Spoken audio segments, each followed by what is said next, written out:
26 साल की युवा नेत्री एक बहुत ही बुजुर्ग और काफ़ी लंबे समय से राजनीति कर रहे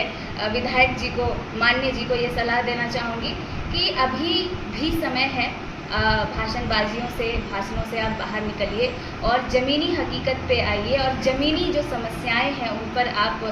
गौर फरमाइए और काम कीजिए, क्योंकि यहाँ की जनता ने आपको यहाँ के विकास के लिए चुना है, अपने क्षेत्र के विकास के लिए चुना है, ना कि आपके भाषण को सुनने के लिए आपको चुना है। तो आपसे हाथ जोड़ के विनम्र मेरी ये विनती रहेगी कि यहाँ की जो मूलभूत समस्या है उस पर ध्यान दीजिए, क्योंकि आप एक बहुत बड़े पद पे हैं, आप माननीय हैं और आपके ऊपर बहुत बड़ी एक जवाबदेही और जिम्मेदारी है, उस पर ध्यान दें। विधानसभा के चुनाव ख़त्म हुए, 6 महीने का 7 महीने का वक्त हो चला है और आज भी यहाँ के जनता को, चतरा विधानसभा की जनता को क्या मिला है? बस एक एहसास, विधायक विहीन विधानसभा। 6 महीने होने के बावजूद भी आज भी यहाँ के जो माननीय हैं वो लगातार चुनावी बहसबाजियों में और उसी अंदाज में दिख रहे हैं, आरोप प्रत्यारोप, इन्हीं बातों पे उनका अभी भी ध्यान है। और कहिए कि इतने दिनों में हमने इस विधानसभा में या इस विधानसभा के जनता मालिकों ने यह देखा है कि जिस तरीके का विकास या कार्य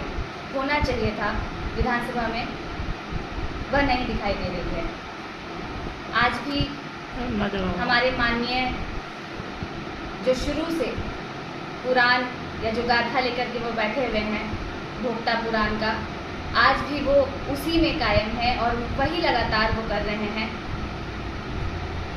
इतने दिनों में कोई बदलाव तो मुझे नहीं दिखाई दिया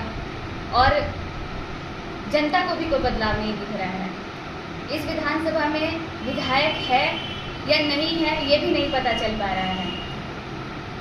कुछ दिनों पहले एक वीडियो जारी हुआ था जिसमें माननीय एक शिलापट के सामने खड़े होकर के आरोप लगा रहे थे। शायद वह भूल गए थे या भूल गए होंगे कि जिस रोड पे खड़े होकर के वह यह आरोप लगा रहे थे, वह रोड भी हमारे चतरा के विकास पुरुष आदरणीय सत्यानंद भोक्ता जी का ही देन है। और कहिए कि जिस रोड पर वो चलकर लगातार भोज खाने में व्यस्त हैं, जिस रोड पर चल करके वह लगातार ट्रांसफार्मर के उद्घाटन में व्यस्त हैं, वह रोड भी हमारे आदरणीय पूर्व मंत्री सत्यानंद भोक्ता जी की ही देन है। और अगर उनको इतना ही शिलापट खोजने का शौक है तो मैं कहना चाहूँगी कि आप चतरा विधानसभा के किसी भी गली मोहल्ले में आप चले जाइए, किसी भी कोने में चले जाइए, आपको विकास शिलापट के रूप में दिखेगा। और वह विकास आपका नहीं बल्कि हमारे चतरा विधानसभा के विकास पुरुष आदरणीय पूर्व मंत्री सत्यानंद भोक्ता जी का है। कि किसने वोट दिया, किसने वोट नहीं दिया, और जिन्होंने नहीं वोट दिया उनको वो किसी न किसी तरीके से याद दिलाने का वो पूरा इंतजाम करके बैठे हुए हैं। देखिए, मैं ये कहना चाहूँगी कि जब कोई जनप्रतिनिधि किसी जगह पर बैठता है तो उस जनप्रतिनिधि का यह दायित्व होता है कि उस क्षेत्र में जितने भी उनके अंदर आते हैं जनता या जितना भी एरिया उनके अंदर आता है, उस पूरे एरिया का विकास की जिम्मेदारी उनकी होती है। आज वह चतरा विधानसभा के विधायक हैं, ना कि सिर्फ उनके विधायक हैं जिन्होंने उनको वोट दिया है। तो पूरे विधानसभा की जिम्मेदारी उनकी है, पूरे विधानसभा में जो विकास होना चाहिए उनके प्रति उनकी जवाबदेही है। आज देखिए, भारी वर्षा हो रही है हमारे ज़िला में और इससे पूरा कहिए जनमानस की क्षति पहुंची है, चाहे वह किसानी रूप से हो, किसानों का नुकसान हुआ है, जानवरों का नुकसान हुआ है, बिजली बहुत जगह गिरी है, घर लोगों के टूट गए हैं। तो इस तरह की कई समस्याएं हैं हमारे क्षेत्र में जिनके प्रति उनकी, मुझे नहीं लगता है कि वो कोई जवाबदेही ले रहे हैं और उसके लिए वो कोई कार्य कर रहे हैं। हम लोगों की लगातार ये कोशिश रही है, मेरे और मेरे पिताजी की, इस क्षेत्र में जितनी भी समस्याएं हैं हमारे तरफ से उन सभी समस्याओं पर ध्यान देना, चाहे वो मुख्यमंत्री जी के साथ बैठ करके यहाँ के मुद्दों को लेकर के बात करना हो या विभिन्न विभागों के मंत्रियों के साथ बैठक करनी हो या पदाधिकारियों के साथ बैठक करनी हो, हम लगातार यह कोशिश कर रहे हैं कि यहाँ के जो अहम मुद्दे हैं, अहम समस्याएं हैं, जो मूलभूत समस्याएं हैं, उनको कैसे ख़त्म किया जाए। अभी आप देख रहे होंगे कि हमारे ज़िले में बिजली की भी जो समस्या है वो चरम पे है। तो यह जो बिजली है, सबको पता है कि डीवीसी और एनटीपीसी के तहत आती है, लेकिन कहिए कि ये जो है ये केंद्र सरकार के अधीन आती है और यहाँ पे जितने भी जनप्रतिनिधि हैं वो कहीं ना कहीं एनडीए से हैं, तो उनकी जवाबदेही बनती है कि किस तरह यहाँ बिजली की जो समस्या उत्पन्न हुई है उसको कैसे ख़त्म की जाए। तो मेरा कहना यही है और ये आखिरी बार मैं उनको कहिए कि एक विनती के रूप में करना चाहूँगी या सलाह आप कह सकते हैं कि यहाँ पे अभी लगातार यही चल रहा है, कभी किन्हीं के प्रतिनिधि का चयन हो रहा है, कभी किसी के प्रतिनिधि का चयन हो रहा है। ठीक है, ये सब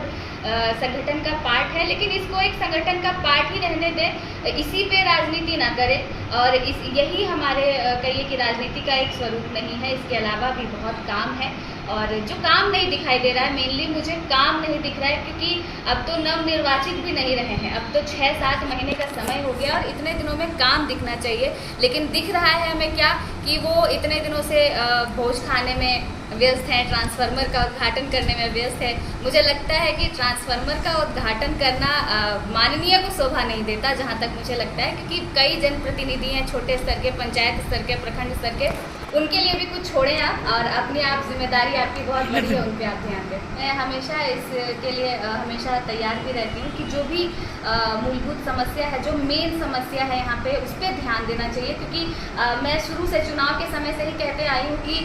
चतरा विधानसभा या चतरा जिला कहीं ना कहीं अभी भी पिछड़ा है, तो उसे हमें कैसे विकास की ओर लेके जाना है, उस पर ध्यान देना है। यहाँ पे कई लोग ऐसे आए जिन्होंने चतरा विधानसभा से बहुत कुछ पाया, लेकिन चतरा विधानसभा को कुछ दे नहीं पाए। तो यहाँ पे मुझे चतरा को विकास की ओर लेके जाना है और चतरा की जनता को सारी सुख सुविधाएं मिले, यहाँ का विकास हो और जितने भी जनता को जो भी समस्याएं हो रही है, यहाँ पे रहने वाले नागरिकों को जो भी समस्याएं हो रही है, उससे कैसे निजात पाया जाए, उस पर मेरा मेन ध्यान है। मैं तो मेरा हमेशा ये प्रयास रहता है कि मैं अपने तरफ से पूरी कोशिश करूं और हर रोज़ कोशिश करती हूं। और आप सभी देखते भी होंगे कि मैं विधायक नहीं हूं, एक आम व्यक्ति हूं, आप सभी के जैसे एक आम व्यक्ति होने के बावजूद भी मैं हर समस्या को लेकर के, मैंने पहले भी कहा है कि हर समस्या को लेकर के मैं विभिन्न पदाधिकारियों के पास जाती हूँ, विभिन्न विभागों के मंत्रियों के पास जाती हूँ, मुख्यमंत्री जी के पास जाना हो तो वहाँ भी मेरे पिताजी लगातार बने हुए हैं और मैं भी जाऊँगी, क्योंकि मुझे ये लगता है कि मैं इस विधानसभा में एक एम के साथ आई हूँ कि मुझे यहाँ का विकास के लिए काम करना है। यहाँ के लोग अगर मुझे याद रखें तो इसलिए याद रखें कि रश्मि प्रकाश का यहाँ के विकास में योगदान है और इसी के लिए मैं पूरी कोशिश में लगी रहती हूँ। और मेन सबसे मेरा फोकस है कि यहाँ की जो जनता है, यहाँ के जो नागरिक है, वो आज तक चुनाव में वोट तो देते हैं, सब करते हैं, जो भी उनसे जनप्रतिनिधि करने को कहते हैं, वो बेचारे भोले भाले लोग सब करते हैं, लेकिन बदले में उनको वो नहीं मिल पाता जिसके लिए वो वोट करते हैं। तो मेरा प्रयास ये है कि उनकी समस्याओं को मैं देखूं और उनकी समस्याओं को खत्म करने पे मेरा पहला ध्यान रहे।